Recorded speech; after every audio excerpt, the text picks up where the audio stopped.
You don't get to choose the family you're born into. You just learn to love them the best way you can. I remember that night so clearly.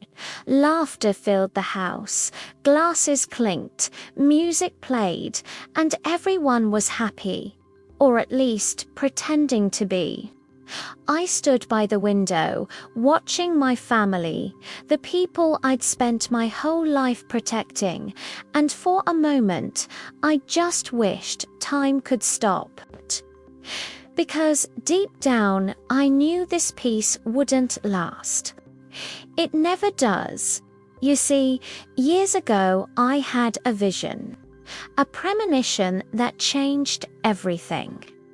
It came to me like a whisper in the dark, a warning from somewhere I can't explain.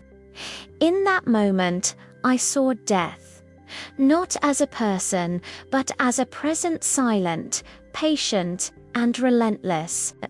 It was coming for us, for my family, and the worst part, it wasn't the first time. It all began on a night that should have been filled with joy, a wedding, lights, music, the kind of night where no one expects tragedy to just walk through the door. But I saw it before it happened. The flicker of the lights, the uneasy silence, the sound of glass cracking on the floor, and then chaos. I tried to warn them. Everyone, get off the dance floor. My voice trembled, but I didn't care. Something inside me, stronger than fear, told me that if I didn't act now, none of us would survive. People ran, confused, and then, within seconds, the chandelier fell right where they had been dancing. That night, I saved lives that were never meant to be saved, and that was my mistake. Because death doesn't like being cheated. It waits, it watches, and when the time is right, it comes back for what's owed. Years have passed since that night, but even now, I feel it, like a shadow at my back. Every time I close my eyes, I see the faces I once saved, and wonder when death will come to collect them. Charlie was the first to notice the signs again.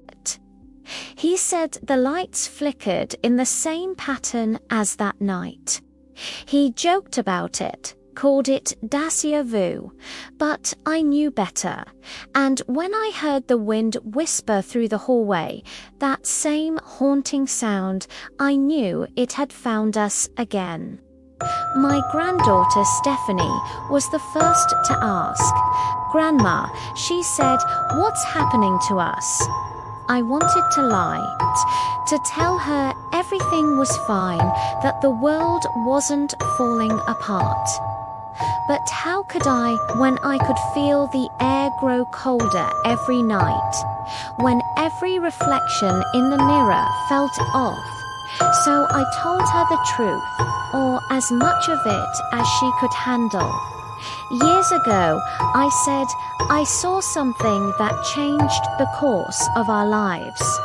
I stopped death that night, but in doing so, I disturbed its plan.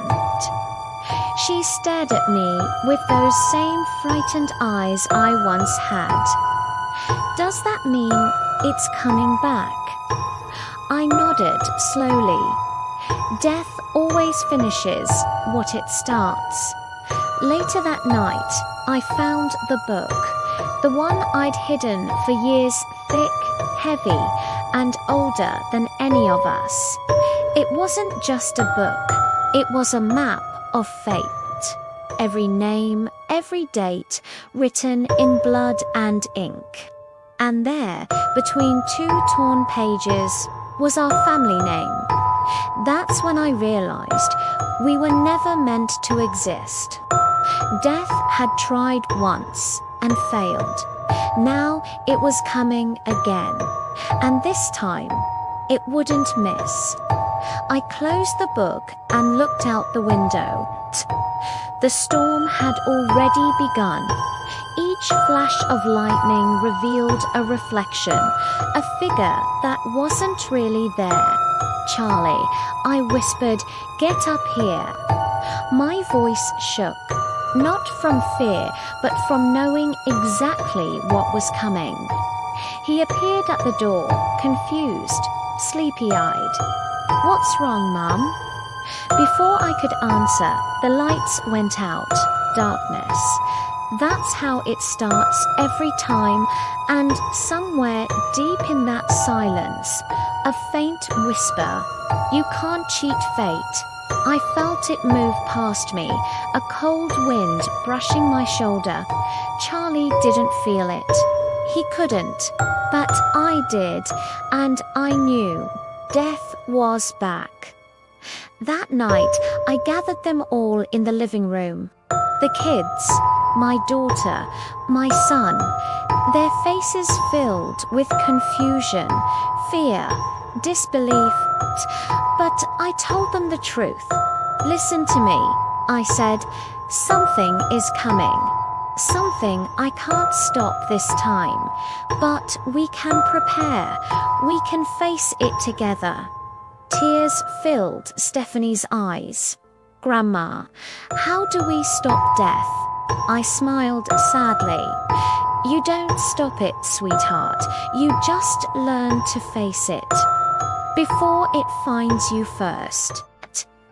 The city never really sleeps, but that night it felt quieter than usual, like even the wind was holding its breath.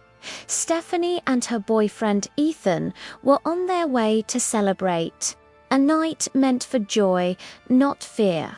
A dinner, a view from the tallest tower in the city, and a secret she hadn't told anyone yet, not even him.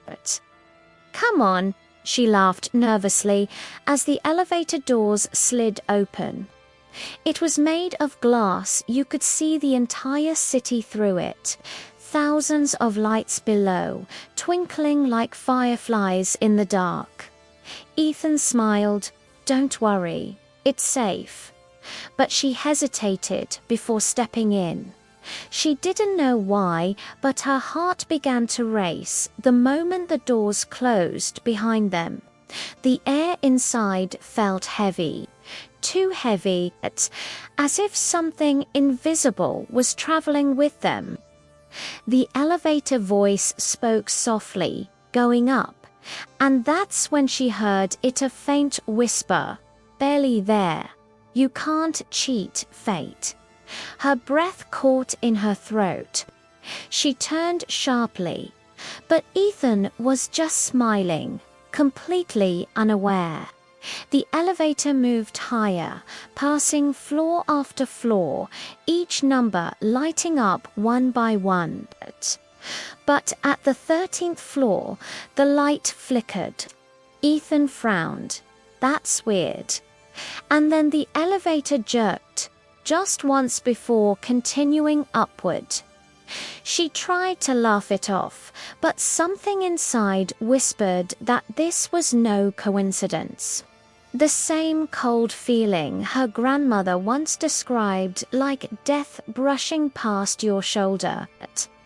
When the doors finally opened, they were greeted with glittering chandeliers, music, and laughter. The restaurant was packed full of people who had no idea how fragile the ground beneath them really was. They walked to the reception. Ethan said confidently, "We have a reservation under Campbell." The hostess smiled politely, but there was tension behind her voice. "I'm so sorry, sir, but we're over capacity tonight." Ethan frowned. "That can't be right. I confirmed with Jake this morning." The hostess froze. "Jake." Her voice trembled slightly. "I'm sorry, but Jake doesn't work here anymore." Stephanie felt it again, that chill crawling up her spine. Something was wrong. As Ethan argued softly, her eyes drifted toward the mirrored wall behind the hostess. In that reflection, for just a second, she saw someone standing behind them, a tall, shadowy figure, unmoving. She turned instantly. No one was there. Her grandmother's words echoed in her head, "When the reflection doesn't match reality, run." She reached for Ethan's hand. "Let's go, please." He sighed. "All right, fine. Let's grab a drink at the bar." They walked across the shimmering floor, past tables filled with laughter. The higher they went, the colder the air felt.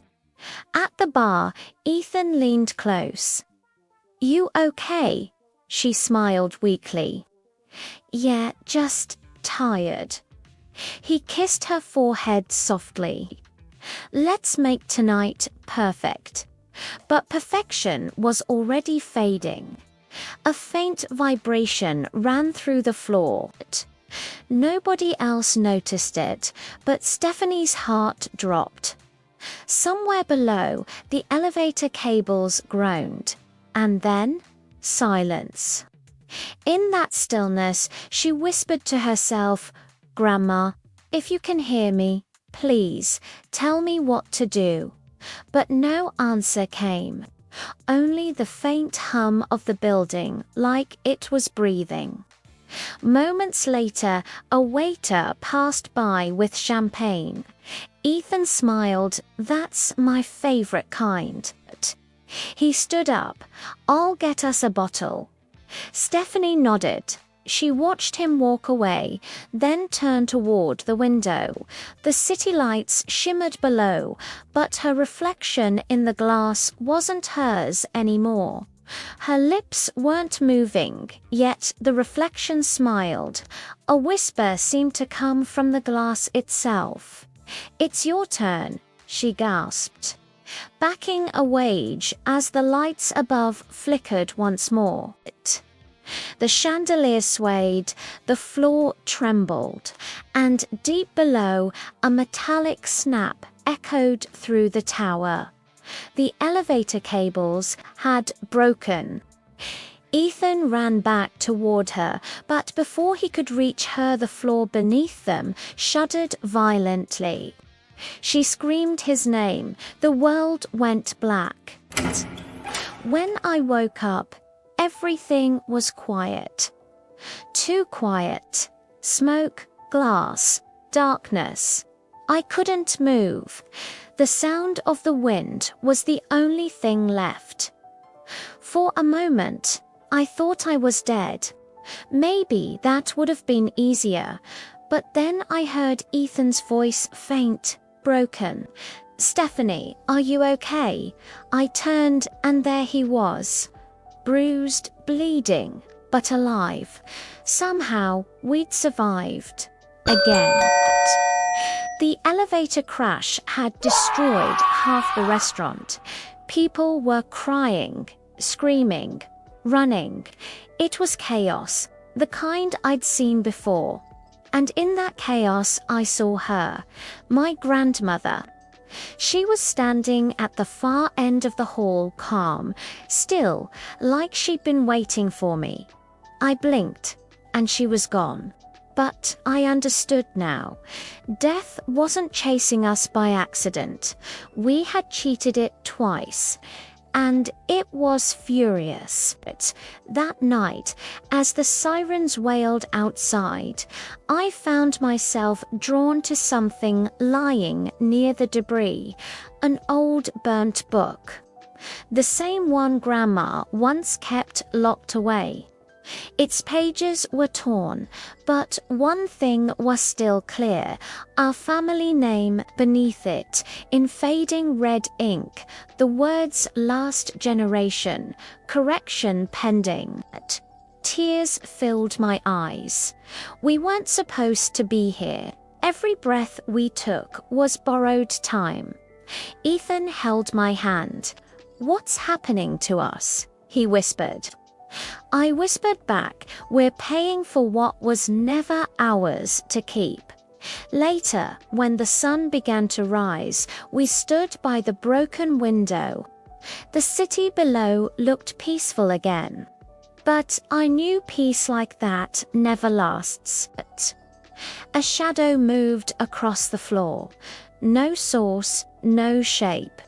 Just darkness that seemed to breathe. I turned to Ethan. "Do you see that?" He shook his head. And then the reflection in the shattered glass shifted. I saw Grandma again, smiling, sad, as if saying goodbye. Her voice echoed faintly, "Only by embracing death will it pass you by." I understood running wasn't saving us. It was trapping us in a cycle we couldn't escape. So I stepped closer to the edge. Ethan's voice broke. "Don't, please." I smiled softly. Sometimes love means letting go before fate takes it from you. And then silence. A soft wind. A final breath. When the rescuers found the wreckage hours later, they said the strangest thing. Only one person was found, Ethan, barely alive, and beside him an open book. Every name in it crossed out. Except one. Stephanie, they say death never leaves empty-handed. But maybe, sometimes it takes only what it was owed. Thanks for watching. If you enjoyed this story, be sure to subscribe for more.